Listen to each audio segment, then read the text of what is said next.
અમદાવાદના સિલર સર્કલ ખાતે ટ્રક ચાલકે ટક્કર મારતા સ્કૂલે જઈ રહેલા વિદ્યાર્થીનું ઘટના સ્થળે જ મોત નીપજ્યું હોવાની દુઃખદ ઘટના સામે આવી છે, જેમાં આજે વહેલી સવારે 18 વર્ષીય વિદ્યાર્થી તનય પટેલ સાયન્સ સિટીથી ડીપીએસ સ્કૂલ તરફ જવા નીકળ્યો હતો।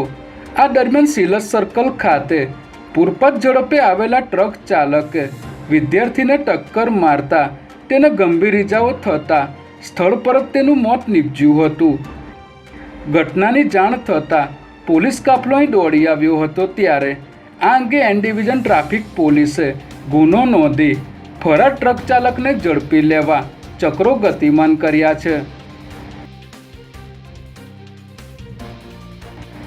અમદાવાદ એસઓજીની ટીમે ઓરિસ્સાથી 22 કિલો ગાંજો લઈને આવેલી મહિલા સહિત 3 આરોપીઓને ઝડપી લીધા છે, જેમાં આરોપીઓ ગાંજાનો જથ્થો લઈને રાયપુરથી ટ્રેનમાં વડોદરા સુધી આવ્યા હતા અને વડોદરાથી ભાડે કેબ કરીને અમદાવાદ આવ્યા હતા। ત્યારે એસઓજીની ટીમે બાતમીના આધારે વટવા સદભાવના 4 રસ્તા પાસે વોચ ગોઠવી આસિફ શેખ, અફરોજ ખાન પઠાણ અને સાજિયા સૈયદને ઝડપી લઈ તેમની પાસેથી 2.25 લાખની કિંમતનો ગાંજો કબજે કર્યો હતો। જ્યારે તેમને આ ગાંજાનો જથ્થો આપનાર ભૈજી નામના શખ્સ સામે પણ પોલીસે ગુનો દાખલ કરી આગળની કાર્યવાહી હાથ ધરી છે।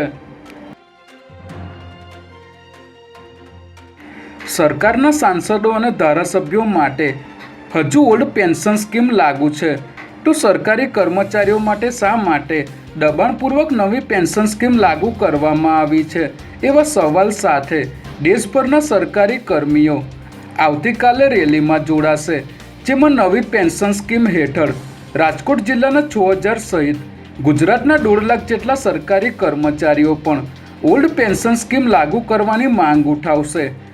આ માટે સરકારી કર્મચારીઓ દ્વારા 1 ઓગસ્ટથી 25 નવેમ્બર સુધી ઉપવાસ તેમજ ટ્વિટર અભિયાન અને દિલ્હીમાં ધરણા સહિતના કાર્યક્રમો કરવામાં આવશે।